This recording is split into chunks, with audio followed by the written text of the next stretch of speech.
கிறிஸ்துவுக்குள் மிகவும் அன்பான தேவனுடைய பிள்ளைகளே, ஆண்டவராகிய இயேசு கிறிஸ்துவின் நாமத்தினாலே உங்கள் ஒவ்வொருவரையும் வாழ்த்துகிறேன். இந்த நாளிலும் ஆகஸ்ட் 1ஆம் தேதியாக இருக்கிறபடினாலே ஒரு வாக்குத்தத்த வசனமாக இன்றைக்கு நாம் தியானிக்க போகிறோம். அதற்கு ஆதாரமாக ஆண்டவர் கொடுத்த வசனம் ஏசாயா 64ஆம் அதிகாரம் அதனுடைய 4ஆம் வசனம். ஏசாயா 64:4. தேவனே, உமக்கு காத்திருக்கிறவர்களுக்கு நீர் செய்பவைகளை நீரே அல்லாமல் உலக தோற்றம் முதற்கொண்டு ஒருவரும் கேட்டதுமில்லை, செவியால் உணர்ந்ததுமில்லை, அவைகளை கண்டதுமில்லை. எனக்கு அன்பான தேவஜனமே, ஆண்டவர் சொல்லுகிறார், அவருக்கு காத்திருக்கிறவர்களுக்கு அவர் செய்ய போகிற காரியங்களை இந்த உலகம் தோன்றின நாள் முதல் கொண்டு ஒருவரும் அறிந்து கொண்டது இல்லை, ஒருவருடைய காதிலும் கேட்டதுமில்லை, ஒருவரும் செவியால் உணர்ந்ததுமில்லை, அவைகளை கண்டதுமில்லை. ஆண்டவர் மாத்திரமே அதை அறிந்தவராய் இருக்கிறார் என்று சொல்லி இந்த நாளிலே நம்மை பார்த்து சொல்லுகிறார். அப்படியானால் ஆண்டவருக்கு நாம் காத்திருக்க வேண்டும். எவ்வளவு நாள் வேண்டுமானாலும் நாம் காத்திருந்து ஆண்டுடைய சமூகத்திலிருந்து கண்ணு கெட்டாத ஆசீர்வாதங்களை, நாம் அறியாததும் நமக்கு எட்டாததுமான பெரிய ஆசீர்வாதங்களை நாம் பெற்றுக்கொள்ள முடியும் என்று சொல்லி இந்த நாளிலே நாம் தியானிக்க போகிறோம். நம்முடைய ஆண்டவர் நமக்காக எல்லாவற்றையும் செய்து முடிக்கிற தேவனாய் இருக்கிறார். தாவீது சொல்லுகிறார், கர்த்தர் எனக்காக யாவற்றையும் செய்து முடிப்பார் என்று சொல்லி. ஆம், எனக்கு அன்பான தேவ பிள்ளைகளே, ஆண்டவரால் கூடாத காரியம் ஒன்றுமே இல்லை. அவர் செய்ய நினைத்தது ஒரு நாளும் தடைபடாது என்பதை நாம் அறிந்திருக்கிறோம். இந்த நாளிலும் கூட இந்த உலகத்திலே நமக்கு ஒரே நம்பிக்கை உண்டு என்று சொன்னால், ஒரே ஒரு ஆறுதல் உண்டு என்று சொன்னால், நம் ஜெபத்தை கேட்பதற்கு ஒரு அப்பா இருக்கிறார், ஒரு தகப்பன், ஒரு பரம தகப்பன் நமக்கு இருக்கிறார். அவர் நம்முடைய ஜெபத்தை கேட்பார் என்று சொல்லிதான் கஷ்டங்கள் வந்தாலும், நெருக்கங்கள் வந்தாலும், வியாதி வந்தாலும், என்ன ஒரு நேரமாக இருந்தாலும் ஆண்டவரை நோக்கி நாம் ஜெபிக்க முற்படுகிறோம். அன்பானவர்களே, நமக்கு தெரியும் நாம் ஜெபிக்கும் பொழுது அதை நாம் பெற்றுக்கொள்ளுகிறோம் என்று. ஏனென்று சொன்னால் தாவீது சொல்லுகிறார், ஜெபத்தை கேட்கிறவரே மாம்சமான யாவரும் உம்மிடத்திலே வருவார்கள் என்று சொல்லுகிறார். அப்படியானால் அவரால் உருவாக்கப்பட்ட நாம் ஒவ்வொருவரும் அவருடைய சமூகத்திலே நாம் ஜெபிப்பதற்கு கடமைப்பட்டிருக்கிறோம். அன்பானவர்களே, அவர் நமக்கு நன்மை செய்கிறவராய் இருக்கிறார். இந்த உலகத்திலே மனுஷன் ஒருவனும் நமக்கு நன்மை செய்ய முடியாது. ஆண்டவராகிய இயேசு கிறிஸ்து நமக்கு நன்மை செய்கிறவராக இருக்கிறார். அதனால்தான் தாவீது சொல்லுகிறார், நீர் எனக்கு செய்த சகல உபகாரங்களுக்காகவும் நான் எண்ணத்தை செலுத்துவேன், ரட்சிப்பின் பாத்திரத்தை எடுத்துக்கொண்டு உடைய நாமத்தை தொழுது கொள்ளுவேன் என்று சொல்லி அவர் நன்மை செய்கிற தேவன். அன்பானவர்களே, அவர் இந்த பூமியிலே சுற்றித் திரிந்த நாட்கள் வரையிலும் நன்மை செய்கிறவராக இருந்தார் என்று சொல்லி நாம் வேதத்திலே காண்கிறோம். இந்த நாள் வரையிலும் நமக்கு நன்மை செய்கிற தேவனாயிருக்கிறார். அவருடைய சமூகத்திலே நாம் உண்மையாயிருந்து விசுவாசம் உள்ளவர்களாயிருந்து எவற்றை கேட்டுக்கொண்டாலும் நீங்கள் பெற்றுக்கொள்வீர்கள் என்று சொல்லி ஆண்டவர் நம்மை பார்த்து சொல்லுகிறார். அன்பானவர்களே, நாம் ஒன்றே ஒன்று செய்ய வேண்டும். அவர் சமூகத்திலே சில நேரங்களிலே நாம் கேட்கும் பொழுது உடனே நாம் பெற்றுவிட முடியாது. எல்லாரையும் ஒரே போல நேசிக்கிற தேவன் தான். ஆனாலும் எல்லாருக்கும் ஒரே விதமான ஆசீர்வாதங்கள் வந்துவிட முடியாது. நம் ஒவ்வொருவருக்கும் தகுதிக்கு ஏற்ற ஆசீர்வாதங்களை நம்முடைய தேவன் நமக்கு அருளி செய்கிற தேவனாய் இருக்கிறார். அன்பானவர்களே, அதனால்தான் வேதம் சொல்லுகிறது, கேளுங்கள் அப்பொழுது நீங்கள் நிறைவாய் பெற்றுக்கொள்வீர்கள் என்று சொல்லி, கொடுங்கள் அப்பொழுது உங்களுக்கு கொடுக்கப்படும் என்று சொல்லப்படுகிறது. மற்றவர்களுக்கு நாம் கொடுக்கும் பொழுது, ஆண்டவருக்கென்று நாம் கொடுக்கும் பொழுது அவர் நமக்கு நிறைவாய் கொடுக்கிற தேவனாய் இருக்கிறார். அவரிடத்திலே விசுவாசமாய் நாம் கேட்கும் பொழுது அவர் நம்மை ஆசீர்வதிக்கிற தேவனாய் இருக்கிறார். அன்பானவர்களே, ஆனால் வேதம் சொல்லுகிறது, எல்லா காரியங்களுக்கும் உடனே பதில் வந்து விடாது. சில நாட்களிலே நாம் கேட்கிற காரியங்கள் பெற்றுக்கொள்ள முடியவில்லை என்று சொன்னால் நாம் உடனே முறுமுறுக்கிறவர்களாய் காணப்படுகிறோம். ஹல்லேலூயா! அப்படிப்பட்டவர்களாய் நாம் இருக்கக்கூடாது. ஒரு சில நாட்கள் ஜெபித்து விட்டு அந்த காரியம் நடக்கவில்லை என்று சொன்னால் அந்த ஜெபத்தை அப்படியே நாம் விட்டு விடுகிறோம். அன்பானவர்களே, இந்த நாளிலும் ஆண்டவர் பார்த்து சொல்லுகிறார், எனக்கு நீங்கள் காத்திருக்க வேண்டும். கர்த்தருக்கு காத்திருக்கிறவர்களுக்கு நான் செய்ய போகிற காரியங்கள் அது யாருமே அறியாத ஒரு காரியம், உங்கள் அறிவுக்கு கூட அது ஒரு எட்டாத ஒரு காரியம், அது ஒரு பெரிய காரியமாய் இருக்க போகிறது என்று சொல்லி ஆண்டவர் இந்த நாளிலே திட்டமும் தெளிவுமாய் சொல்லுகிறார். ஹல்லேலூயா! அவர் ஒன்றே ஒன்று சொல்லுகிறார், நீ காத்திருக்க வேண்டும், நீ காத்திருக்க வேண்டும், அப்பொழுது நன்மை பெற்றுக்கொள்ள முடியும் என்று சொல்லுகிறார். அன்பானவர்களே, வேதத்திலே நாம் பார்க்கும் பொழுது அநேகர் ஆண்டவருடைய சமூகத்திலே காத்திருந்து நன்மை பெற்றுக்கொண்டார்கள் என்று சொல்லி நாம் பார்க்க முடியும். ஆபிரகாமுடைய வாழ்க்கையிலே பார்க்கும் பொழுது அவன் வாக்குத்தத்தம் பெற்று 25 ஆண்டு காலம் அந்த ஆசீர்வாதத்தை பெற்றுக்கொள்ள அவன் காத்திருந்தான் என்று சொல்லப்படுகிறது. அப்படித்தான் அநேகரை நாம் பார்க்க முடியும். அன்பானவர்களே, காத்திருந்து காத்திருந்து தான் ஆண்டவர் சொல்லுகிறார், நீ அதிக நாட்கள் காத்திருந்து நீ பெறுகிற ஆசீர்வாதம் தான் அது மகிமை உள்ளதாக இருக்கும் என்று சொல்லி. அப்படியானால் ஆண்டவர் சொல்லுகிறார், நீ எவ்வளவு நாள் வேண்டுமானால் நீ காத்திருக்கலாம், நீ காத்திருக்கும் போது மாத்திரமே உனக்கு நன்மை உண்டாகும் என்று சொல்லி நாம் காத்திருக்க வேண்டும் என்று சொல்லி ஆண்டவர் விரும்புகிறார். எப்படி காத்திருக்க வேண்டுமாம், எப்படி நாம் காத்திருந்தால் ஆண்டவர் பெரிய காரியங்களை செய்வார் என்று சொல்லி நாம் பார்க்க போகிறோம். முதலாவது நீதிமொழிகள் 13ஆம் அதிகாரம் 12ஆம் வசனம் சொல்லுகிறது, நீண்ட காலம் காத்திருக்குதல் இருதயத்தை இளைக்க பண்ணும், விரும்பினது வரும்பொழுது அது ஜீவ விருட்சத்தை போல் இருக்கும் என்று சொல்லி நாம் எதுவரை காத்திருக்க வேண்டுமாம் அன்பானவர்களே, நம்முடைய இருதயம் இளைத்து போகிற வரையிலும் நாம் காத்திருக்க வேண்டுமாம். இளைத்து போகிற நிலைமை, சோர்ந்து போகிற நிலைமை, நம்முடைய இருதயமானது சோர்ந்து போகிற நிலைமை வந்தாலும் நாம் அதுவரைக்கும் நாம் காத்திருக்க வேண்டுமாம். ஏனென்று சொன்னால் ஆண்டவர் சொல்லுகிறார், இருதயம் இளைத்து போனவனுக்கு தான் ஜீவ விருட்சம் என்று சொல்லுகிறார். அவர் சாதாரணமான விருட்சத்தை கொடுக்கிறவர் அல்ல, இருதயம் இளைத்து போனவனுக்கு ஜீவ விருட்சத்தை கொடுக்கிற தேவனாய் இருக்கிறார். அன்பானவர்களே, எல்லாருக்கும் அல்ல, நீண்ட காலம் காத்திருக்கிறவர்களுக்கு தான் அப்படிப்பட்ட நன்மைகளை ஆண்டவர் கொடுக்கிறார். அதனால் தான் வேதம் சொல்லுகிறது, அவருக்கு காத்திருக்கிறவர்களுக்கு அவர் செய்ய போகிற காரியங்களை ஒருவரும் அறிந்ததில்லை என்று சொல்லி. ஹல்லேலூயா. இளைத்து போனவனுக்கு தான் ஆசீர்வாதம். அன்பானவர்களே, இருதயத்திலே சோர்ந்து போய் இன்னும் ஆண்டவர் தருவார் என்று காத்திருக்கிறார்களே, அவர்களுக்கு தான் இப்படிப்பட்ட ஆசீர்வாதம் என்று சொல்லுகிறார். கொஞ்ச நாட்கள் மாத்திரம் காத்திருந்து ஆண்டவரை மறுதலித்து விட்டு போகிறவர்களுக்கு அல்ல, கொஞ்ச நாள் மாத்திரம் காத்திருந்து அந்த நன்மை பெறாமல் இருந்து முறுமுறுத்து போகிறவர்களுக்கு அல்ல. ஹல்லேலூயா. ஆண்டவர் சொல்லுகிறார், நீங்கள் நீண்ட காலம் காத்திருந்து உங்கள் இருதயம் இளைத்து போன சூழ்நிலையிலே இருந்து கொண்டும் ஆனாலும் ஜெபத்தை விடாதபடி நீங்கள் ஜெபித்து கொண்டிருக்கிறீர்களே, என்னுடைய நன்மைக்காக காத்து கொண்டிருக்கிறீர்களே, அதனாலே உங்கள் இருதயம் இளைத்து போகிற நிலைமை வந்தாலும் நான் உங்களுக்கு ஜீவ விருட்சத்தை கொடுத்து உங்களை தூக்கி விடுகிற தேவனாய் இருக்கிறேன் என்று சொல்லுகிறார். ஹல்லேலூயா. நாம் என்ன செய்ய வேண்டுமாம், இருதயம் இளைத்து போகிற நிலைமை வந்தாலும் நாம் அதுவரைக்கும் காத்திருக்க வேண்டுமாம். இரண்டாவது வேதம் சொல்லுகிறது, ஏசாயா 41ஆம் அதிகாரம் அதனுடைய 17ஆம் வசனத்திலே சொல்லப்படுகிறது. ஏசாயா 41:17 சொல்லப்படுகிறது, சிறுமையும் எளிமையுமானவன் தண்ணீரை தேடி அது கிடையாமல் அவர்கள் நாவு தாகத்தால் வரலும் போது கர்த்தராகிய நான் அவர்களுக்கு செவி கொடுத்து இஸ்ரவேலின் தேவனாகிய நான் அவர்களை கைவிடாதிருப்பேன் என்று சொல்லுகிறது. அன்பானவர்களே, சிறுமையும் எளிமையுமானவன் தண்ணீரை தேடி அது கிடையாமல். அன்பானவர்களை, தண்ணீரை தேடும் பொழுது அவர் உடனே ஆசீர்வாதத்தை கொடுக்கிறவர் அல்ல. நாவு வரலுகிற நிலைமை வருகிற வரையிலும் அவர் பார்த்து கொண்டே இருப்பார். என்னுடைய பிள்ளை எப்படி விசுவாசமாய் இருக்கிறாள், என்னுடைய பிள்ளை எப்படி எனக்காக காத்திருக்கிறாள் என்று சொல்லி ஆண்டவர் நம்முடைய நாவு வரலுகிற வரை, அதாவது நம்முடைய வாழ்க்கையிலே வறட்சியான நிலைமை வருகிற வரையிலும் என் தேவன் நம்முடைய விசுவாசத்தை பரீட்சை பார்ப்பதற்காக அவர் காத்திருக்க வைத்து நமக்கு நன்மை செய்கிற தேவனாய் இருக்கிறார். தாகம் எடுத்த உடனே தண்ணீர் கொடுக்கவில்லை, அவர் நாவு வரலுகிற நிலைமை வரும் வரைக்கும் காத்திருந்து அவர் கொடுக்கிற தேவனாய் இருக்கிறார். ஆனால் அப்போது கொடுக்கிறது மிகவும் நிறைவாய் இருக்கும். அன்பானவர்களே, அதிலே சொல்லப்படுகிறது, நாவு வரலும் போது கர்த்தராகிய நான் அவர்களுக்கு செவி கொடுத்து என்று சொல்லப்படுகிறது. அப்படியானால் தாகம் இருக்கும்போதே ஜெபம் ஏறெடுக்கப்படுகிறது, தாகம் இருக்கும்போது அவருடைய சமூகத்திலே கேட்கப்படுகிறது. ஆனால் நாவு வரலும் போதுதான் அவர்களுக்கு நான் செவி கொடுத்து இஸ்ரவேலின் தேவனாகிய நான் அவர்களை கைவிடாதிருப்பேன் என்று சொல்லப்படுகிறது. அன்பானவர்களே, ஆகாருடைய வாழ்க்கையிலே நாம் பார்க்கும் பொழுது கூட அப்படிதான் நடந்தது.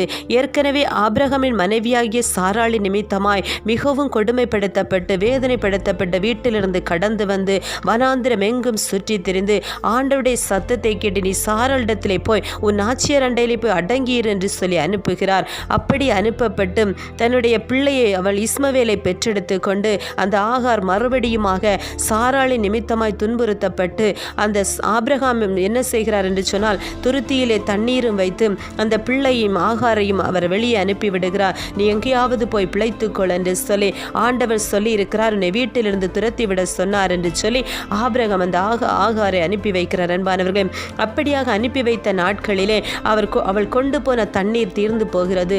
அது காலியாகி போன உடனே தாகம் எடுக்க ஆரம்பிக்கிறது. குடிக்கிறதற்கு தண்ணீர் இல்லை, பிள்ளைக்கு கொடுப்பதற்கு தண்ணீர் இல்லை, என்ன செய்வதென்று தெரியாதபடி என்னை காண்கிற தேவனை நானும் கண்டேன் என்று சொல்லி லாகாய் ரோகி என்று சொன்னாலே அந்த இடத்திலே வந்து ஆண்டவரை மறுபடியும் தேடுகிறாள். ஆண்டவரே, நீ எனக்கு பதில் கொடுக்க மாட்டீரா, என் பிள்ளை சாக போகிறானே என்று சொல்லி மிகவும் அங்கலாய்ப்போடு ஆகார் அழுது கொண்டு புலம்பிக் கொண்டிருக்கிறார். பிள்ளையும் அழுகிறது, தாகத்தினால் என்ன செய்வதென்று தெரியவில்லை.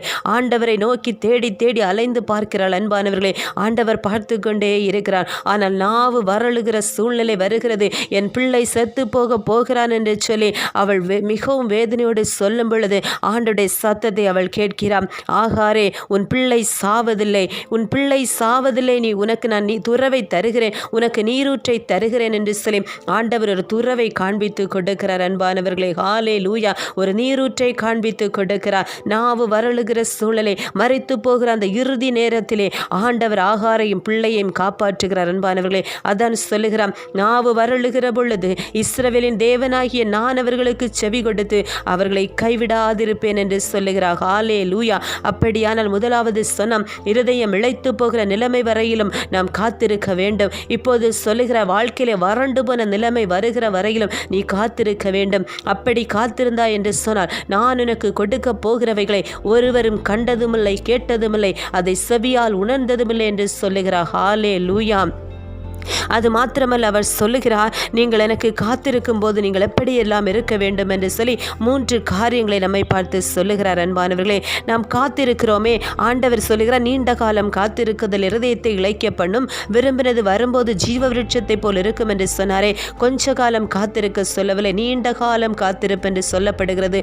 அப்படியான அந்த நீண்ட காலம் நாம் காத்திருக்கும் பொழுது அந்த காத்திருக்கின்ற நாட்களிலே நாம் எப்படி காணப்பட வேண்டும் என்று சொல்லி 3 காரியங்களை நாம் தியானித்து முடிக்க போகிறோம். ஹல்லேலூயா. முதலாவது பார்க்கும் பொழுது லூக்கா எழுதின சுவிசேஷம் 1ஆம் அதிகாரம் அதனுடைய 13ஆம் வசனத்திலே பார்க்கிறோம். லூக்கா 1:13, அவர்கள் இருவரும் கர்த்தரிட்ட கற்பனைகளின் படியையும் நியமங்களின் படியையும் குற்றமற்றவர்களாய் நடந்து தேவனுக்கு முன்பாக நீதி உள்ளவர்களாய் இருந்தார்கள் என்று சொல்லப்படுகிறது. அன்பானவர்களே, இந்த லூக்கா சுவிசேஷத்திலே நாம் பார்க்கும் பொழுது சகரியாவையும் அவருடைய மனைவியாகிய எலிசபெத்தையும் குறித்து சொல்லப்படுகிறது. அவர்கள் இருவரும் கர்த்தரிட்ட கற்பனைகளின் படியையும் நியமங்களின் படியையும் குற்றமற்றவர்களாய் காணப்பட்டார்கள். ஹல்லேலூயா. அந்த நாட்களிலே நீங்கள் பார்த்தீர்கள் என்று சொன்னால், ஆண்டவராகிய இயேசு கிறிஸ்துடைய பிறப்பின் அந்த நாட்களிலே, அவர் வாழ்ந்த அந்த நாட்களிலே நீங்கள் பார்த்தீர்கள் என்று சொன்னால் எல்லா இடமும் அக்கிரமமாய் காணப்பட்டது.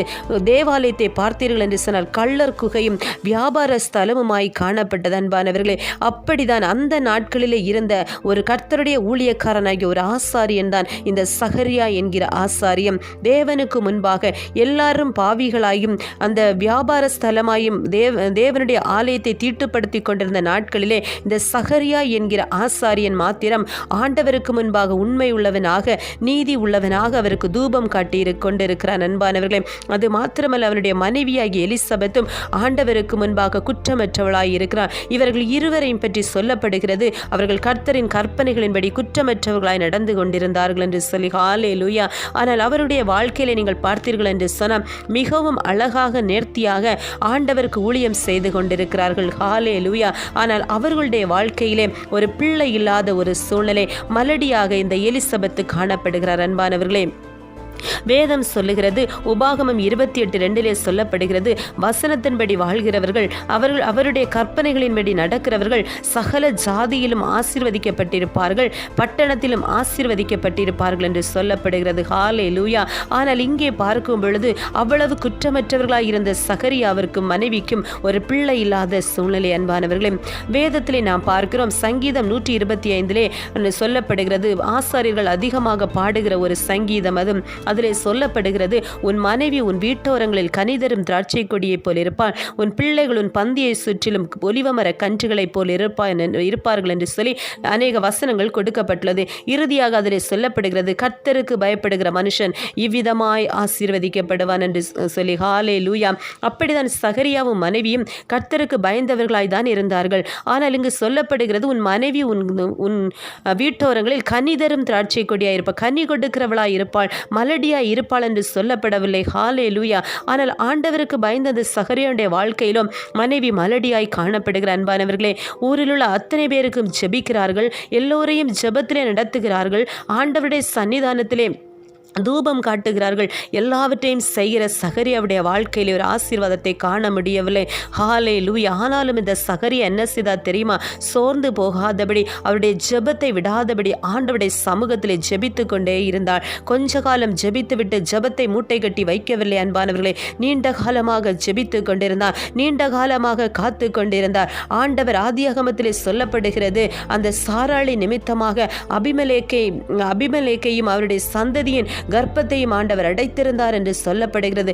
அந்த நாட்களிலே ஆபிரகாம் ஜெபித்து அபிமெலேக்குடைய வாழ்க்கையிலே பிள்ளைகள் கிடைத்தது என்று சொல்லி நாம் பார்க்கிறோம். அதுபோலதான் இந்த நாட்களிலும் சகரியா ஜெபித்து அநேகருடைய கர்ப்பம் அடைக்கப்பட்டிருந்த எல்லா மலட்டு கர்ப்பங்களும் இயேசுவின் நாமத்தில் உயிரடைந்து எல்லாரும் பிள்ளைத்தாட்சியாய் மாறுகிறார்கள். ஹல்லேலூயா. ஆனால் சகரியாவுடைய வாழ்க்கையிலே ஒரு நன்மையை கண்டுகொள்ள முடியவில்லை அன்பானவர்களே. மற்றவர்களுக்கெல்லாம் ஆசீர்வாதத்தின் பாத்திரமாய் இருக்கிற சகரியா அவருடைய வாழ்க்கையிலே ஒரு நன்மையை பெற்றுக்கொள்ள முடியாதவனாய் காணப்பட்டான். ஹல்லேலூயா. ஆனாலும் வேதம் சொல்லுகிறது, அவன் சோர்ந்து போகாதவனாய் அவன் ஜெபித்து கொண்டே இருந்தான் என்று சொல்லி. அப்படியானால் கர்த்தருக்கு காத்திருக்கிற அந்த நீண்ட காலம் காத்திருக்கிற அந்த நாட்களிலே நாம் எப்படி இருக்க வேண்டுமா? நம்முடைய ஜெப ஆவியை விட்டுவிடக்கூடாது. நாம் ஜெபத்திலே தரித்திருக்க வேண்டும். ஜெபத்தை விட்டுவிடாதபடி அந்த ஜெப ஆவியை காத்துக்கொள்ள வேண்டும் என்று சொல்லி ஆண்டவர் சொல்லுகிறார் அன்பானவர்களே. அப்படிதான் சகரியா ஜெபித்து நீண்ட காலமாக காத்திருந்தார் என்று சொல்லி வேதம் சொல்லுகிறது. தொடர்ந்துள்ள வசனங்களை நாம் பார்க்கும் பொழுது அந்த சகரியாவுடைய வாழ்க்கையிலே சொல்லப்படுகிறது, ஒரு நாள் திடீரென்று தூதன் தோன்றி சொல்லுகிறான், சகரியாவே, உன் விண்ணப்பம் கேட்கப்பட்டது. உன்னுடைய ஜெபமானது ஆண்டவருடைய சமூகத்திலே எட்டினது என்று சொல்லப்படுகிறது. அது மாத்திரமல்ல, உன் மனைவியாகிய எலிசபெத் ஒரு பிள்ளை பெறுவாள். அவளுக்கு யோவான் என்று நீ பெயரிடுவாய். அவன் அநேகருக்கு சந்தோஷத்தை கொடுக்கிறவனாய் இருப்பான். அவனுடைய பிறப்பின் நிமித்தமாய் அநேகர் சந்தோஷப்படுவார்கள். ஹல்லேலூயா.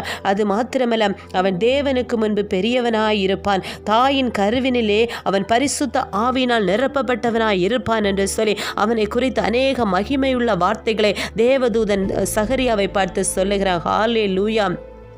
அப்படிப்பட்டதான ஒரு ஆசீர்வாதத்தை தான் அந்த சகரியுடைய வாழ்க்கையில் அவன் கண்டுகொள்ள முடிந்தது அன்பானவர்களே. நீண்ட காலம் காத்திருந்தான். அந்த எலிசபெத் நீண்ட காலம் காத்திருந்தாள், மலடியாய் இருந்தாள். எல்லாருக்கும் ஜெபித்து நன்மைகளை கொடுத்தவர்கள், ஆண்டவருடைய சமூகத்திலிருந்து அநேகருக்கு அற்புதங்களை வாங்கி கொடுத்தவர்கள், அவர்களுடைய வாழ்க்கையிலே ஒரு தரித்திரம், ஒரு மலட்டுத்தன்மையாய் காணப்பட்டது. ஹல்லேலூயா. ஆனால் என்ன செய்தார்கள் தெரியுமா? அவர்கள் ஜெப ஆவியை காத்து கொண்டார்கள். ஜெபிக்கிறதை அவர்கள் விட்டுவிடவில்லை அன்பானவர்களே.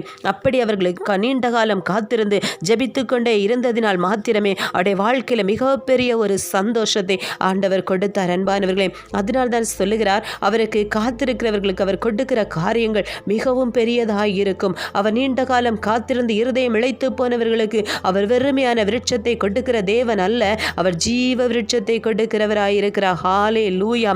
இரண்டாவதாக பார்க்கும் பொழுது ஆதியாகமம் 41 அதிகாரம் 38 வசனம்.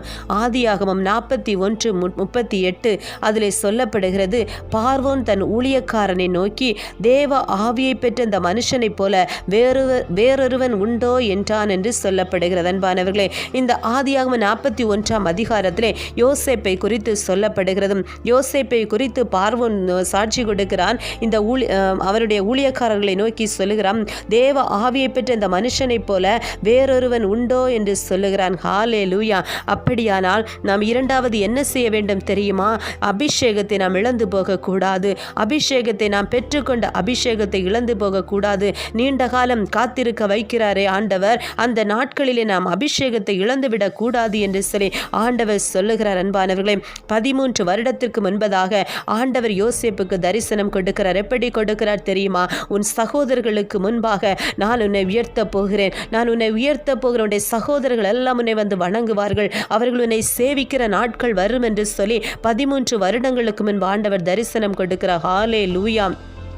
அவனுடைய வாழ்க்கையில உயர்வு வர தொடங்குகிறது. அவனுடைய வாழ்க்கையில் அவன் உயர்வை பார்க்க தொடங்குகிற நாள் முதலாய் அவன் எல்லாவற்றையும் இழக்க ஆரம்பிக்கிறான் அன்பானவர்களே. குடும்பத்திலே பகை, சகோதரர்கள் வெறுத்து ஒதுக்குகிறார்கள். தகப்பன் பலவர்ண அங்கே தைத்து கொடுக்கிறார், அவர் கொடுத்து அழகு பார்க்கிறான சகோதரர்களுக்கோ பொறாமை வருகிறது அன்பானவர்களே. அவரை வெறுத்து ஒதுக்கி குழியிலே தூக்கி போடுகிறார்கள். அது மாத்திரமல்ல, அடிமையாய் விற்று போகிறார்கள் அன்பானவர்களே. அப்படிப்பட்ட யோசேப்பும் சிறைச்சாலையில் எல்லாம் குற்றமற்றவனாய் இருந்த பொழுதும் அவன் செய்யாத தவறுக்காக அவன் சிறைச்சாலை வாசத்தை அனுபவிக்கிறான். ஹல்லேலூயா.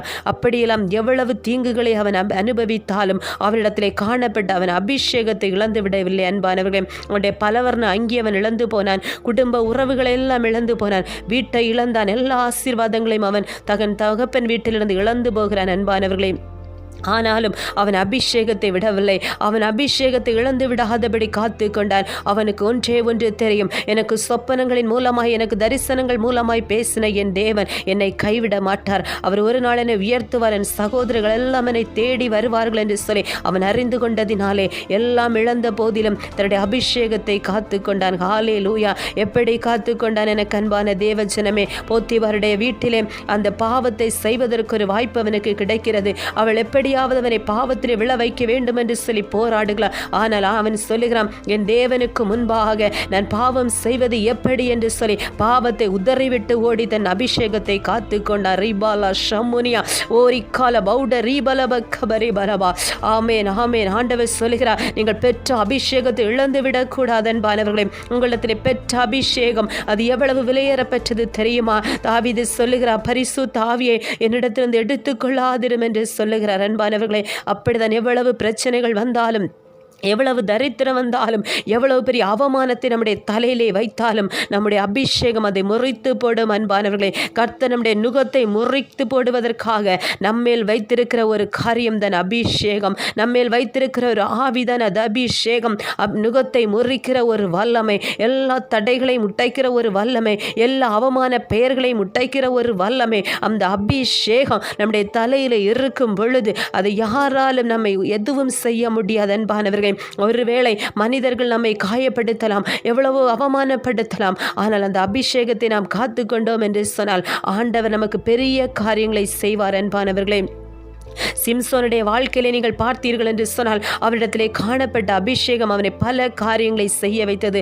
கர்ச்சிக்கிற சிங்கத்தை கூட அவன் கொன்று போட, வாயை பிளந்து கொன்று போடுகிற ஒரு நிலைமை, தாடையின் எலும்பினால் 1000 பேரை கொன்று போடுகிறார். அன்பானவர்களே, அதுக்கெல்லாம் காரணம் ஆண்டவர் அவன் மேல் கொடுத்திருந்த அந்த அபிஷேகம். அது மாத்திரமல்ல, 300 நரிகளை பிடித்து அதனுடைய வாலிலே நெருப்பை கட்டி எகிப்தின் பாளையத்தை கொளுத்தி போடுகிறான். அப்படிப்பட்ட ஒரு அபிஷேகத்தை உடைய சிம்சோன் அதை இழந்து போனான். அன்பானவர்களே, அதை இழந்து போன ஒரு தெலீலாளின் நிமித்தமாய் அதை இழந்து போகிறான். ஹல்லேலூயா. ஆனால் நாம் அந்த அபிஷேகத்தை பெற்றுக்கொண்டோம் என்று சொன்னால் அது இழந்து போகவே கூடாது. அந்த அபிஷேக தைலம் என்கிற கிரீடம் நம்முடைய தலையில இருந்து கொண்டே இருக்க வேண்டும். அன்பானவர்களே, நாம் எந்த சூழ்நிலை வந்தாலும், வாழ்க்கையில எப்படிப்பட்ட காரியங்கள் வந்தாலும் அந்த அபிஷேகத்தை நாம் இழந்து விடக்கூடாது என்று சொல்லி ஆண்டவர் சொல்லுகிறார். அன்பானவர்களே, நம்முடைய வாழ்க்கையில எது வேண்டுமானாலும் இழக்கலாம், ஆனால் ஆண்டவருக்காக எதை வேண்டுமானாலும் இழக்கலாம். ஆனால் எதற்காகவும் நம்முடைய ஆண்டவராகிய இயேசு கிறிஸ்துவையும் அவர் நமக்கு கொடுத்த அந்த விலையேறப்பெற்ற அபிஷேகத்தையும் நாம் இழந்து போகக்கூடாது என்று சொல்லி ஆண்டவர் சொல்லிக் கொண்டிருக்கிறார். ஹல்லேலூயா. மூன்றாவதாக நாம் பார்க்கும் பொழுது 1 சாமுவேல் 24ஆம் அதிகாரம் அதனுடைய 17வது வசனத்தை நாம் பார்க்கிறோம். 1 சாமுவேல் 24:17. தாவீதை பார்த்து, நீ என்னை பார்க்கிலும் நீதிமான், நீ எனக்கு நன்மை செய்தாய், நானோ உனக்கு தீமை செய்தேன் என்று சொல்லி சவுல் தாவீதை குறித்து சொல்லுகிறார். அன்பானவர்களே, தாவீதை பார்த்து சொல்லுகிறார், நான் எத்தனையோ முறை உன்னை கொல்ல பார்த்தேனே, எத்தனையோ முறை உன்னை அழிக்க பார்த்தேன், நான் உனக்கு தீமை செய்தேன், ஆனால் நீ என்னை பார்க்கிலும் நீதிமான், நீ எனக்கு நன்மை செய்தாய் என்று சொல்லி சவுல் தாவீதை பார்த்து சொல்லுகிறார். அன்பானவர்களே, அபிஷேகம் பெற்ற நாள் முதற்கொண்டு தாவீதுடைய வாழ்க்கையில் எவ்வளவோ பிரச்சனைகள், அவன் செய்த நன்மைக்கு பதிலாக, அவன் இஸ்ரவேலுக்கு செய்த நன்மைக்கு பதிலாக எல்லாம் தீமையாய் மாறினது. அவன் செய்த நன்மையெல்லாம் தாவீதுக்கு தீமையாய் மாறிக்கொண்டிருந்தது. அன்பானவர்களே, வனாந்திரம் விட்டு வனாந்திரம் அலைந்து கொண்டே இருக்கிறான். அவன் சொல்லுகிறான், தேவனுடைய ஆலயத்திலே நான் மகிழ்ந்திருப்பேன், தேவனுடைய வாசற்படி நான் காத்திருப்பதையே தெரிந்து கொள்வேன், 1000 நாள் ஆகாமிய கூடாரங்களில் வாசமாயிருப்பதை பார்க்கலாம், உமது ஆலய பிரகாரங்களில் தங்கி இருப்பதை நாடுவேன் என்று சொன்னார். ஹல்லேலூயா.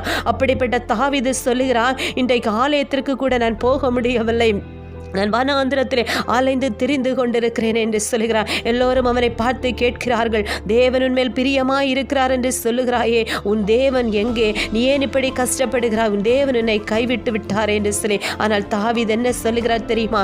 ஆத்துமாவே, நீ கர்த்தரை நோக்கி காத்திரு, நீ கர்த்தரை நோக்கி காத்திரு என்று சொல்லி தன் ஆத்துமாவை பார்த்து தாவீது சொல்லுகிறார். அன்பானவர்களே, அப்படியானால் அந்த சவுலுடைய வாழ்க்கையில் நீங்கள் பார்க்கும் பொழுது எத்தனையோ முறை தாவீதை கொல்ல பார்க்கிறான். அநேக அந்த பிளான்களை எல்லாம் வைக்கிறான். எப்படியாவது இந்த தாவீதை தீர்த்து கட்ட வேண்டும் என்று சொல்லி பல விதத்திலே கங்கணம் கட்டி அவன் ஆலோசனை பண்ணுகிறான். ஆனால் ஆண்டவர் சவுலுடைய கையிலே ஒப்பு கொடுக்காதபடி தாவீதை பாதுகாத்தார். ஆனால் ஒரு நாள் வந்ததும் அந்த நாளிலே சவுலை கொன்று போட அநேக வாய்ப்புகள் தாவீதுக்கு கொடுக்கப்படுகிறது. ஹல்லேலூயா. தாவீதுடைய நண்பர்கள் சொல்லுகிறார்கள், அந்த ஈட்டி எடுத்து ஒரே குத்தாக குத்தி கொன்று போடு, அவனை கொன்று போட்டாய் என்று சொன்னால் அந்த ராஜாங்கத்தை நீ பெற்றுக்கொள்ள முடியும், அந்த ராஜாசனத்தில் நீ அமர முடியும் என்று சொல்லி அநேக ஐடியா கொடுக்கிறார்கள் அன்பானவர்களே. ஆனால் தாவீது என்ன செய்கிறார் தெரியுமா? தீமைக்கு தீமை செய்து நான் ராஜாவாக விரும்பவில்லை, நான் தீமைக்கு பதிலாய் நன்மை செய்யவே விரும்புகிறேன் என்று சொல்லி அவர் சொல்லுகிறார். அன்பானவர்களே, அப்படித்தான் தாவீது தீமை செய்தவருக்கு நன்மை செய்து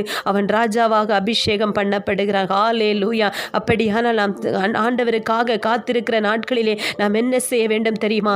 நன்மை செய்வதிலே நாம் சோர்ந்து போகக்கூடாது, நான் நன்மை செய்வதை விட்டுவிடக்கூடாது என்று சொல்லி ஆண்டவர் சொல்லுகிறார். ஐயோ, நான் இவ்வளவு நாள் காத்திருந்து விட்டேனே, என்னுடைய வாழ்க்கையிலே ஒரு சந்தோஷமும் இல்லையே, நான் எதற்கு நன்மை செய்ய வேண்டும்? ஆண்டவரே என்னை கைவிட்டு விட்டார் என்று சொல்லி நாம் இருந்து விடக்கூடாது. அன்பானவர், நாம் நன்மை செய்கிறவர்களாய் இருக்க வேண்டும். காரணம் என்ன தெரியுமா? நம்மை உருவாக்கின தேவன் அவர் பூமியிலே சுற்றி திரிந்த நாட்கள் மாத்திரமல்ல, இந்த நாட்களிலும் அவர் நன்மை செய்கிறவராக காணப்பட்டார் என்று சொல்லுகிறார். அன்பானவர்களே, அதனால் தான் சவுல் சொல்லுகிறான், நான் உனக்கு தீமை செய்தேன், ஆனால் நான் செய்த தீமைக்கு பதிலாக நீ எனக்கு நன்மை செய்தாய் என்று சொல்லுகிற. அன்பானவர்களே, வேதம் சொல்லுகிறது, நன்மை செய்வதிலே சோர்ந்து போகாதிருங்கள், ஏற்ற காலத்தில் அதற்கு அறுவடை செய்வீர்கள் என்று சொல்லப்படுகிறது. ஹல்லேலூயா. நாம் என்ன செய்ய வேண்டும்? ஆண்டவருக்காக காத்திருக்கிற நாட்களிலே நான் நன்மை செய்வதை விட்டுவிடக்கூடாது, மற்றவர்களுக்கு நன்மை செய்கிறவர்களாய் இருக்க வேண்டும். ஹல்லேலூயா. நம்முடைய ஆண்டவர் நன்மை செய்கிறவராய் காணப்பட்டார். நாம் எவ்வளவு நன்மை செய்தாலும் மனிதர்கள் நமக்கு பதிலாக தீமை தான் செய்வார்கள். அன்பானவர்களே, ஏன் ஆண்டவருக்கே தீமை செய்தார்கள்? அவர் ஒருவரை கூட அவர் குற்றமாய் நினைக்கவில்லை, அவர் ஒருவருக்கு கூட தீமை செய்ததில்லை, அவர் எல்லோருக்கும் நன்மை செய்த தேவன். ஆனால் அவரையே எல்லோரும் அடித்தார்கள், அவரையே காரி துப்பினார்கள், அவரையே சாட்டையால் அடித்தார்கள், அவரையே ஈட்டியால் குத்தினார்கள், அவரையே சிலுவையிலே அறைந்தார்கள். அன்பானவர்களே, அவருடைய சிரசிலே முள்முடி சூட்டினார்களே. அப்படிப்பட்ட நன்மை செய்த தேவனுக்கு இவ்வளவு பெரிய இழப்புகள் நடந்ததே. அப்படியானால் பச்சை மரத்துக்கு இந்த பாடு என்று சொன்னால் பட்ட மரமாகிய நமக்கு பாடுகள் வரத்தான் செய்யும். அன்பானவர்களே, ஆனால் நாம் மற்றவர்களுக்கு அதற்கு பதிலாக தீமை செய்யாதபடி அவர்கள் செய்கிற தீமைக்கு பதிலாக நாம் நன்மை செய்கிறவர்களாய் காணப்பட வேண்டும். அன்பானவர்களே, உங்கள் சத்துருக்களை சிநேகியுங்கள் என்று ஆண்டவர் சொல்லி இருக்கிறாரே. உங்களுக்கு தீமை செய்கிறவர்களுக்கு நன்மை செய்யுங்கள், உங்களை நிந்திக்கிறவர்களுக்காக நீங்கள் ஜெபம் பண்ணுங்கள் என்று சொல்லியிருக்கிறார். ஹல்லேலூயா. எனவே யார் நமக்கு தீமை செய்தாலும் நாம் அதற்கு பதிலாய் நன்மை செய்கிறவர்களாய் காணப்பட வேண்டும். நாம் நன்மை செய்யும் பொழுது அதற்குரிய அறுவடையை நாம் கண்டுகொள்ள முடியும். அன்பானவர்களே, ஆண்டவராக இயேசு கிறிஸ்துவை சிலுவையில் அறைந்தார்களே, அவர் என்ன செய்தார் தெரியுமா? அவர் இவ்வளவு நன்மை செய்தும் அவருக்கு தீமை செய்தார்களே. நடந்தது என்ன? முடிவில் என்ன நடந்தது? சகல முழங்கால்களும் அவருக்கு முன்பாக முடங்கி, சகல நாவுகளும் அவரே தேவன் என்று அறிக்கையிட்டு எல்லா நாமத்திற்கு மேலான நாமத்தை தேவன் தந்தருளினார். அன்பானவர்களே, ஏன் ஆண்டவர் உயர்த்தப்பட்டார்? ஏன் ஆண்டவர் இப்படியாக உயர்த்தப்பட்டார்? அவர் தீமைக்கு பதில் நன்மை செய்த தேவன், தன்னை அடித்து பாதகம் பண்ணின, தனக்கு வேதனை கொடுத்த அந்த கள்ளனையே ஆண்டவர் மன்னித்தார். அன்பானவர்களே, அவர் தீமை செய்தவர்களுக்கு பதிலாய் நன்மை செய்கிறவராய் இருந்தார். அப்படி இருக்கும் பொழுது நாம் மாத்திரம் ஏன் அப்படி இருக்க வேண்டும்? நாமும் தீமை செய்கிறவர்களுக்கு நன்மை செய்ய வேண்டும். அன்பானவர்களே, நன்மை செய்வதை நாம் விட்டுவிடக்கூடாது, நன்மை செய்வதை நாம் சோர்ந்து போகக்கூடாது என்று சொல்லி ஆண்டவர் சொல்லுகிறார். ஹல்லேலூயா. எனவேதான் இந்த நாளிலும் ஆண்டவர் சொல்லுகிறார், மகனே மகளே, நீ பல வருஷமாய் ஜெபித்து கொண்டிருக்கிறேனே, இடைய வாழ்க்கையிலே நிம்மதி இல்லை, இடைய வாழ்க்கையிலே சமாதானம் இல்லை, இடைய வாழ்க்கையிலே நன்மை இல்லை என்று சொல்லி கலங்கி கொண்டிருக்கிறாயா? உன்னை பார்த்து அந்த ஆகஸ்ட் 1 சொல்லுகிறார், ஆண்டவருக்கு காத்திருக்கிறவர்களுக்கு நான் செய்ய போகிற காரியங்கள் அது எவனுமே கண்டதில்லை. நான் உனக்கு செய்ய போகிற காரியங்களை இந்த உலக தோற்றம் முதல் என்னை தவிர ஒருவரும் அறிந்ததும் இல்லை, ஒருவரும் கேட்டதும் இல்லை, செவியால் உணர்ந்ததும் இல்லை, அவைகளை கண்டதும் இல்லை என்று ஆண்டவர் சொல்லுகிறார். ஆண்டவருக்கு நாம் காத்திருக்க வேண்டும். அன்பானவர்களே, ஆண்டவருக்கு நாம் காத்திருக்க வேண்டும். நம்முடைய இருதயம் இழைத்து போகிற நிலைமை வந்தாலும் ஆண்டவருக்கு காத்திருக்க வேண்டும். நம்முடைய நாவுகள் வறண்டு போவது போல, நம்முடைய வாழ்க்கை வறண்டு போவது போல, ஐயோ நான் மரித்து விடுவேனோ என்கிற சூழ்நிலை வருகிறது வரையிலும் நம் ஆண்டவருக்கு காத்திருக்க வேண்டும் என்று சொல்லி ஆண்டவர் சொல்லுகிற. அன்பானவர்களே, ஆண்டவருக்கு காத்திருக்கிற நாட்களிலே அநேக பாடுகள் வரும், ஆனாலும் ஜெபத்தை விட்டுவிடக்கூடாது. அநேக பிரச்சனைகள் வரும். ஆனாலும் அந்த அபிஷேகத்தை இழந்துவிடக்கூடாது. அநேக நமக்கு தீமை செய்வார்கள், ஆனால் நாம் நன்மை செய்வதை விட்டுவிடக்கூடாது. இந்த 3 காரியங்களை நாம் செய்வோம் என்று சொன்னால், ஆண்டவருடைய சமூகத்திலே காத்திருந்து நாம் ஜெயம் எடுத்தோம் என்று சொன்னால், ஆண்டவர் சொல்லுகிறான், நான் உனக்கு செய்ய போகிற காரியங்கள் அவை மகிமை உள்ளதாயிருக்கும். அது மகிமை உள்ளதாயிருக்கும். உமக்கு காத்திருக்கிறவர்களுக்கு நீர் செய்பவைகளை நீரே அல்லாமல் உலக தோற்றம் முதற்கொண்டு ஒருவரும் கேட்டதில்லை, செவியால் உணர்ந்ததுமில்லை, அவைகளை கண்டதுமில்லை என்று சொல்லியிருக்கிற வேத வசனத்தின்படி ஆண்டவர் ஒவ்வொருவரையும் ஆசீர்வதிக்க அவர் போதுமானவராயிருக்கிறார். அன்பானவர்களே, எனவே நான் சோர்ந்து போய் இருக்கிறேனே, எனக்கு நன்மை இல்லையே என்று சொல்லியிருக்கிற உங்களை பார்த்துதான் ஆண்டவர் சொல்லுகிறார், மகனே மகளே, நீ கவலைப்படாதே, உன் மூலம் என்னுடைய நாமம் மகிமைப்பட வேண்டிய நாள் வந்து விட்டது. நான் உயர்த்த போகிறேன், நான் உன்னை ஆசீர்வதிக்க போகிறேன் என்று சொல்லி ஆண்டவர் உங்களை பார்த்து சொல்லுகிறார். அன்பானவர்களே, எனவே எந்த நாளிலும், இந்த ஆகஸ்ட் மாதத்தின் முதல் நாளிலும் ஆண்டவருடைய சமூகத்திலே ஒப்பு கொடுத்து ஜெபிப்பீர்களா? ஆண்டவரே, நான் உமக்காக காத்திருப்பேன். எந்த சூழ்நிலை வந்தாலும் நான் ஜெபத்தை விட்டுவிட மாட்டேன். எந்த சூழ்நிலை வந்தாலும் நீர் என் தலையிலே வைத்த கிரீடமாகி அபிஷேகத்தை நான் இழந்து போக மாட்டேன். ஆண்டவரே, எவ்வளவு சத்துருக்கள் எவ்வளவு பிரச்சனைகளை செய்தாலும் நான் தீமைக்கு பதில் தீமை செய்யாதபடி நன்மை செய்வேன் என்று சொல்லி அந்த நாட்களிலும் நீங்கள் ஒப்பு கொடுத்தீர்கள் என்று சொன்னால் ஆண்டவர்களை ஆசீர்வதிக்க போதுமானவராயிருக்கிற. ஹல்லேலூயா. நம்ம ஒரு விசை கண்களை மூடி ஆண்டவரை நோக்கி பார்ப்போமா? பரிசுத்தமும் இரக்கமும் மட்டற்ற கிருபையும் உள்ள நல்ல தகப்பனே, ஆண்டவரே, இந்த ஆகஸ்ட் மாதத்தின் முதலாவது நாளைக்கான கிருபை செய்தீருமக்கு ஸ்தோத்திரம் அப்பா. இந்த நாளிலே நீர் கொடுத்த அந்த வாக்கு தத்தத்தின்படி நீர் ஒவ்வொரு பிள்ளைகளையும் ஆசீர்வதிப்பீராக. இந்த மாதம் முழுவதும் சந்தோஷமும் சமாதானமும் ஆசீர்வாதமும் நிறைந்த மாதமாய் ஒவ்வொரு பிள்ளைகளுக்கும் காண தேவன் கிருபை செய்வீராக. இந்த வார்த்தைகளை கேட்டுக்கொண்டிருக்கிற, இந்த வார்த்தைகளை கேட்க போகிற ஒவ்வொருவரையும் உங்க கரத்தில் கொடுக்கிறேன் ஆண்டவரே. எத்தனை ஆண்டுகள் கழித்து இந்த வார்த்தைகளை கேட்டாலும் என் தேவனுடைய வார்த்தை அவர்களோடு பேசணும் ஆண்டவரே. அப்பா, உடைய வார்த்தை அவர்கள் மேல் கிரியை செய்யணும் ஆண்டவரே. இந்த சத்தியத்தை அறிவீர்கள், சத்தியம் உங்களை விடுதலையாக்கும் என்று சொன்னீரே. இந்த வார்த்தையை கேட்கிற ஒவ்வொருவரும் இந்த வார்த்தைகளை கேட்டு அதன்படி நடந்து உமக்கு காத்திருந்து உடைய சமூகத்திலிருந்து மகிமையை பெற்றுக்கொள்ளத்தக்கதாய் ஆசீர்வாதத்தை பெற்றுக்கொள்ளத்தக்கதாய் ஹல்லேலூயா என் தேவன் ஒவ்வொருவருக்கும் கிருபை பாராட்டுவீராக என்று சொல்லி ஜெபிக்கிறேன் ஆண்டவரே. அப்பா, நான் நீண்ட காலமாய் காத்திருக்கிறேனே, என் இருதயம் சோர்ந்து போன நிலைமையில இருக்கிறதே, என்னுடைய நாவு வறண்டு போகிற நிலைமையில இருக்கிறதே, யார் எனக்கு உதவி செய்வார்கள் என்று சொல்லி அங்கலாய்ப்போடு வேதனையோடு இருக்கிற ஒவ்வொரு சகோதர சகோதரிகளுக்கும் என் தேவன் போதுமானவராய் இருப்பீராக. இத்தனை வருடங்களாய் இந்த வியாதியினாலே கட்டப்பட்டிருக்கிறேனே, எனக்கு ஒரு விடுதலை இல்லை என்று சொல்லி ஆண்டவரை வேதனை படுகிறவர்களை பார்த்து உன் வேதனை நீங்கி சுகமாயிரு என்று சொல்லி கர்த்தர்களை ஆசீர்வதிப்பீராக ஆண்டவரே. பெரும்பாடுள்ள ஸ்திரீமை தொட்டு உம்முடைய வல்லமை அவளிலே கடந்து சென்ற பொழுது அவருடைய உதிரப்போக்கு நின்று போயிற்று ஆண்டவரே. எத்தனையோ அற்புதங்களையும் அடையாளங்களையும் வேதத்திலே சொல்லி இருக்கிறீரப்பா. ஆண்டவரே, அழுகி போன சரீரத்தை நார்மலான சரீரமாய் மாற்றின தேவனுடைய வல்லமை அப்படி வியாதி படுக்கையில் கிட்டக்கிற ஒவ்வொரு சகோதர சகோதரிகளின் மேலும் ஓ ரீபாலா சந்தரா ரிகபாலா ரீபாலாபா ஷம்முனி அக்கபரபலபா இப்பொழுதே கொட்டந்து சொல்லும்படி ஜெபிக்கிறேன் ஆண்டவரே. உடைய இரத்தத்தின் வல்லமை, உடைய சுகமளிக்கிற வல்லமை ஒவ்வொரு மேலும் பாய்ந்து சொல்லட்டும் என்று சொல்லி ஜெபிக்கிறேன் ஆண்டவரே. கர்த்தருடைய அபிஷேகம் ஒவ்வொருவரையும் நிரப்புவதாக என்று சொல்லி ஜெபிக்கிறேன் ஆண்டவரே. கடன் பிரச்சனைகளோடு தரித்திரங்களோடு ஆண்டவரே நீண்ட காலமாய் சோர்ந்து போயிருக்கிற பிள்ளைகளுக்கு கர்த்தர் விடுதலை கொடுப்பீராக என்று சொல்லி ஜெபிக்கிறேன் ஆண்டவரே. கர்ப்பத்தின் கனி இல்லாதபடி ஆண்டவரே சகரியாவை போல காணப்படுகிற ஒவ்வொரு சகோதர சகோதரிகளுடைய வாழ்க்கையிலே ஆண்டவரே உன் ஜெபம் கேட்கப்பட்டது, உன் விண்ணப்பம் கேட்கப்பட்டது என்று சொல்லி என் தேவன் ஆசீர்வாதத்தை கட்டளையிடுவீராக என்று சொல்லி ஜெபிக்கிறேன் ஆண்டவரே. பல காலங்களாக பல வருடங்களாக எந்தெந்த காரியங்களுக்காக அவர்கள் காத்து கொண்டிருக்கிறார்களோ, எந்த ஆசீர்வாதங்களுக்காக அவர்கள் காத்து கொண்டிருக்கிறார்களோ, அப்பா நீ சொல்லி இருக்கிறீர், நீண்ட காலம் காத்திருக்குதல் இருதயத்தை இழைக்க பண்ணும், விரும்பினது வரும்பொழுது ஜீவ விருட்சத்தை போல இருக்கும் என்று சொன்னீரே. அந்த வார்த்தையின்படி ஒவ்வொரு பிள்ளைகளையும் என் தேவன் ஆசீர்வதிங்கப்பா ஆண்டவரே. இந்த 2020 ஜனவரி மாதம் முதல் ஒருவேளை பிள்ளைகள் அநேக காரியங்களை சமூகத்திலே வைத்திருப்பார்கள் ஆண்டவரே.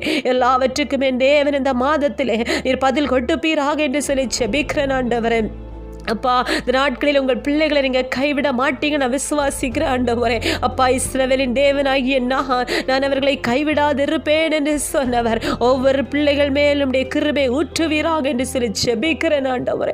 இரத்தத்தின் வல்லமை ஒவ்வொரு பிள்ளைகளையும் சூழ்ந்து கொள்ளட்டும் என்று சொல்லி ஜெபிக்கிறேன் அப்பா. ஆண்டவரே எங்களை தாழ்த்தி உங்கள் சமூகத்திலே தருகிறேன் ஆண்டவரே. இம்மட்டும் எங்களோடு பேசினீர் அதற்காக உமக்கு ஸ்தோத்திரம் ஆண்டவரே. கேட்கிற ஒவ்வொரு பிள்ளைகளுடைய வாழ்க்கையிலும் தேவன் ஆசீர்வாதத்தை கட்டளையிடுவீராங்க என்று சொல்லி ஜெபிக்கிறேன் அப்பா. ஆண்டவர் எல்லா நன்மையும் நேர்த்தியுமாய் அதனதன் காலத்திலே செம்மையாய் செய்து முடிக்கிற தேவன் ஒவ்வொரு பிள்ளைகளையும் ஆசீர்வதித்து வர்த்திக்க பண்ணுவீராக என்று சொல்லி ஜெபிக்கிறேன் அப்பா. ஆண்டவர் எங்கள் ஒவ்வொருவரும் எங்கள் கரத்தில் கொடுக்கிறேன் ஆண்டவரே. அப்பா நான் சிறுக நீர் பெருக நாம மாத்திரம் மகிமைப்படட்டும் ஆண்டவரே. இவ்வளவு நேரம் எங்களோடு கூட பேசினீர் அதற்காக ஸ்தோத்திரம் ஆண்டவரே. எல்லாவற்றுக்கும் ஆமென்றும் ஆமேன் என்று பதில் கொடுக்கிறீர் அதற்காக ஸ்தோத்திரம். இவைகள் எல்லாவற்றையும் இரட்சகர் மீட்பருமாக இயேசுவின் நாமத்தில் ஜெபிக்கிறேன். ஜெபங்களும் ஜீவன் அல்ல பிதாவே. ஆமேன் ஆமேன். கர்த்தராகிய இயேசு கிறிஸ்து தாமே உங்கள் ஒவ்வொருவரையும் ஆசீர்வதித்து உங்களை பாதுகாப்பாராக. சோர்ந்து போய் நீண்ட காலமாய் காத்திருந்து என்னுடைய வாழ்க்கையில நன்மையே இல்லை என்று சொல்லியிருக்கிற உங்கள் ஒவ்வொருவரை பார்த்து ஆண்டவர் சொல்லுகிறார், இந்த நாளிலே உங்கள் ரட்சிப்பினால், உங்கள் இரட்சணியத்தினால், உங்கள் சந்தோஷத்தினால் ஆண்டவர் உங்களுக்கு சமாதானத்தையும் சந்தோஷத்தையும் நீங்கள் விரும்பின காரியங்களையும் கொடுத்து உங்களை ஆசீர்வதிப்பாராக என்று சொல்லி நான் ஆண்டவருடைய ஊழியக்காரியாகிய நான் மனதார உங்களை வாழ்த்துகிறேன். கர்த்தர் தாமே உங்கள் ஒவ்வொருவரையும் ஆசீர்வதிப்பாராக. ஆமேன் ஆமேன். God bless you all.